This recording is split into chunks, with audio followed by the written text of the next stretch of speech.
حضرت حسن بصری رحمت اللہ علیہ، آپ کا ایک ہمسایہ تھا جو مجوسی تھا، جس کا نام تھا شمعون، جو آگ کی پوجا کرنے والا تھا۔ 70 سال اس نے زندگی گزاری، اب اس کے آخری وقت، آخری لمحات آ گئے۔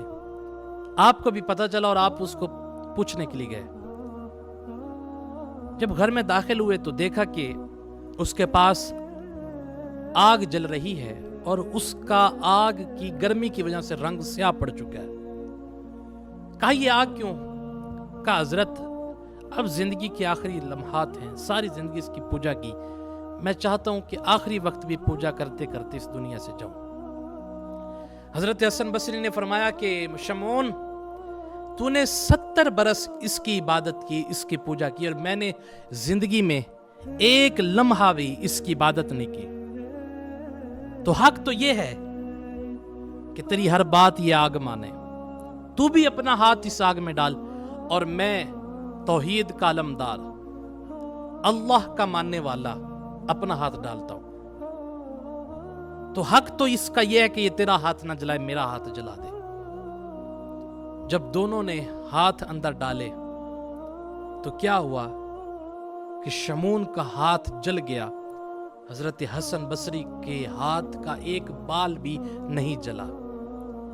وہ حیران رہ گیا۔ آپ نے فرمایا کہ اللہ ایک ہے اور میرا رب سچا ہے، یہ آگ تو اس کی مخلوق ہے۔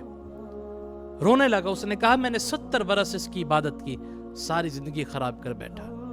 حضرت حسن بصری نے فرمایا کہ شمعون گھبرا مت، میرا رب بہت رحیم ہے، اب بھی اس کو مان لے، اب بھی کلمہ پڑھ لے۔ وہ یہ نہیں دیکھے گا تو نے زندگی کہاں گزاری ہے، وہ یہ دیکھے گا میرا بندہ میری چوکھٹ پہ آ گیا۔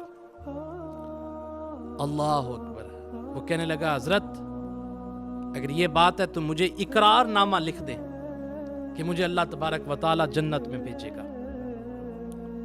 حضرت حسن بصری نے کلمہ پڑھایا، کلمہ پڑھنے کے بعد اس کو اقرار نامہ لکھ دیا کہ اللہ تجھے جنت دے گا۔ خیر حضرت حسن بصری سو گئے، رات کو خواب میں دیکھتے ہیں اس کو، وہ مر گیا تھا، فوت ہو گیا۔ اس کا جنازہ بھی آپ نے خود پڑھایا، اس کو دفن بھی خود کیا، اس کے لیے دعا بھی خود کی۔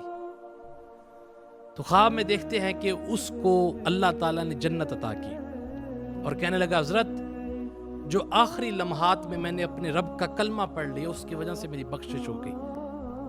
وہ میرا رب اتنا کریم رحیم ہے، ہم اس کو چھوڑ کے ادھر ادھر کیوں بھاگ رہے ہیں؟